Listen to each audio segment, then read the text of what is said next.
नमस्कार दोस्तों, मैं हूं पूजा कुमारी। तो चलिए जानते हैं राजस्थान की 50 फटाफट खबरों को 10 मिनट में। उससे पहले आप इस वीडियो को कहां से देख रहे हैं कमेंट में जरूर बताएं। उज्ज्वला योजना में 26 जनवरी तक कैंप में जुड़वा सकते हैं नाम। विकसित भारत यात्रा कैंप में केवाईसी की सुविधा। जिले में 80,000 उज्ज्वला उपभोक्ताओं लाभार्थियों को 1 जनवरी से 450 रुपए में एलपीजी सिलेंडर पर लाभ मिलना शुरू हो गया है। विकसित भारत यात्रा के दौरान जिले में करीब 24,000 नए पात्र परिवारों को उज्ज्वला से जुड़ने का लक्ष्य रखा गया है। इनमें से अब तक करीब 18,000 पात्र परिवारों को जोड़ा जा चुका है। पात्र लाभार्थी 26 जनवरी तक विकसित भारत यात्रा कैंप में अपना नाम जुड़वा सकते हैं। कलेक्टर प्रकाश राज पुरोहित ने बताया कि जिन परिवारों के नाम पहले से उज्ज्वला योजना में जुड़े वे संबंधित गैस एजेंसी पर जनवरी माह में केवाईसी करवा सकते हैं। साथ ही विकसित भारत यात्रा कैंप में केवाईसी की सुविधा दी गई है।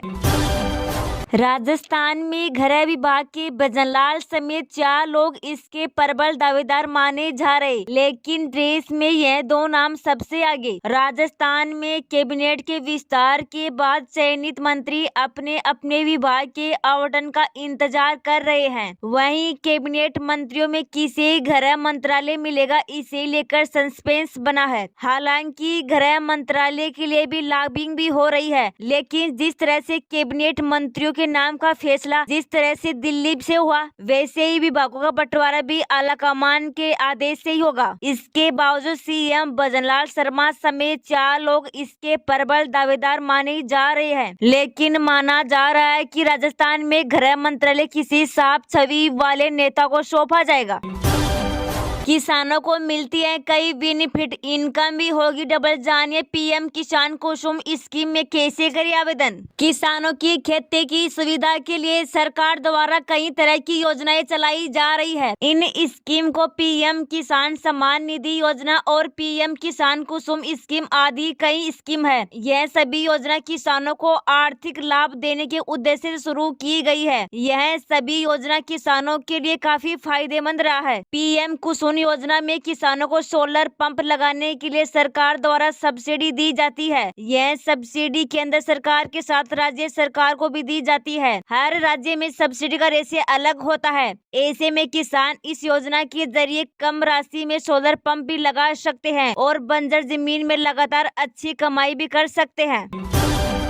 पीएम मोदी ने तमिलनाडु में एयरपोर्ट टर्मिनल बिल्डिंग का किया उद्घाटन। भारतीय दासन यूनिवर्सिटी के दीक्षांत समारोह में हुए शामिल। प्रधानमंत्री नरेंद्र मोदी ने मंगलवार को तमिलनाडु के तिरुचिरापल्ली इंटरनेशनल एयरपोर्ट की नई टर्मिनल बिल्डिंग का किया उद्घाटन। इसे 11 लाख करोड़ रुपए में बनाया गया है। पीएम इसके अलावा रेल, सड़क, तेल और गैस, शिपिंग और उच्चतर शिक्षा क्षेत्र से जुड़ी 19,850 करोड़ रुपए से अधिक की विकास परियोजनाओं का उद्घाटन किया। प्रधानमंत्री सबसे पहले तिरुचिरापल्ली पहुंचे। यहाँ वे भारतीय दासन विश्वविद्यालय के 38वें दीक्षांत समारोह में शामिल हुए। उन्होंने गोल्ड मेडलिस्ट स्टूडेंट को सम्मानित किया।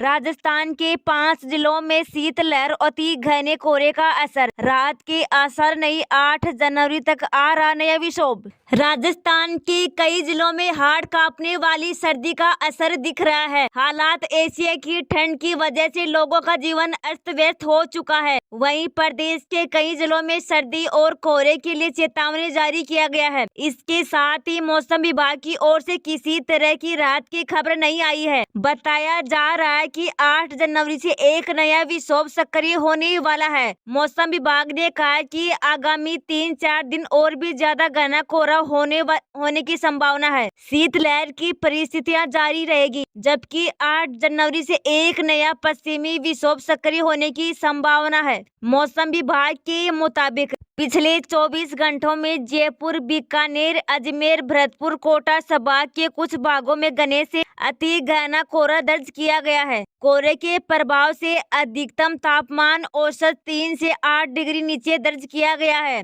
जबकि सबसे कम अधिकतम तापमान पश्चिमी राजस्थान के गंगानगर में 11.5 डिग्री और पूर्वी राजस्थान कोटा में 14.4 डिग्री तापमान दर्ज किया गया है। उत्तर पूर्वी और पश्चिमी राजस्थान के कुछ भागों में 2 से 4 जनवरी तक कोल्ड डे दर्ज होने की संभावना है।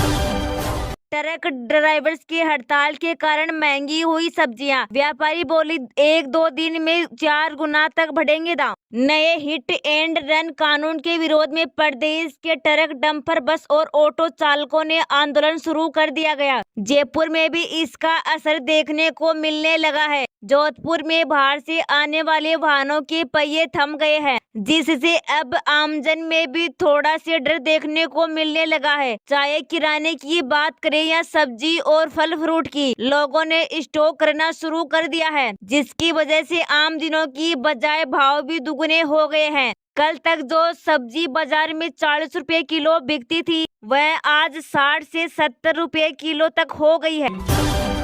अजमेर में दरगाह के पास गिरा 3 मंजिला मकान, मलबे में 4-5 लोगों के दबे होने की आशंका। राजस्थान के अजमेर जिले से इस वक्त एक बड़ी हादसे की खबर सामने आई है। यह दरगाह के पास 3 मंजिला वाला एक पुराना मकान गिर गया है। मकान के मलबे में लोगों के दबे होने की आशंका जताई जा रही है। हादसे की सूचना मिलते ही स्थानीय पुलिस और वरीय अधिकारी मौके पर पहुंच गए हैं। रेस्क्यू ऑपरेशन शुरू कर दिया गया है। मिली जानकारी के अनुसार यह हादसा अजमेर के 16 सीढ़ी इलाके में हुआ है। ख्वाजा साहब की दरगाह के गेट नंबर 5 के पास 3 मंजिला भवन गिरा है।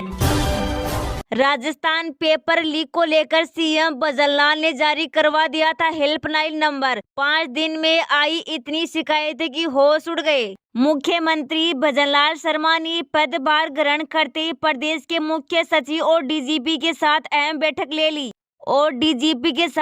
बैठक ली थी। इस बैठक में उन्होंने निर्देश दिए कि संगठित अपराधों और पेपर लीक जैसे मामलों को अंकुश लगाने के लिए व्यापक इंतजाम किए जाए। सीएम के निर्देश मिलने के बाद ही एंटी गैंगस्टर टास्क फोर्स का गठन किया गया। पेपर लीक संबंधी मामलों पर अंकुश लगाने के लिए एसटीआई का गठन किया गया। एसआईटी का एक हेल्पलाइन नंबर भी जारी किया गया, ताकि पेपर से लीक संबंधित ज्यादा से ज्यादा सूचनाएं प्राप्त की जा सके।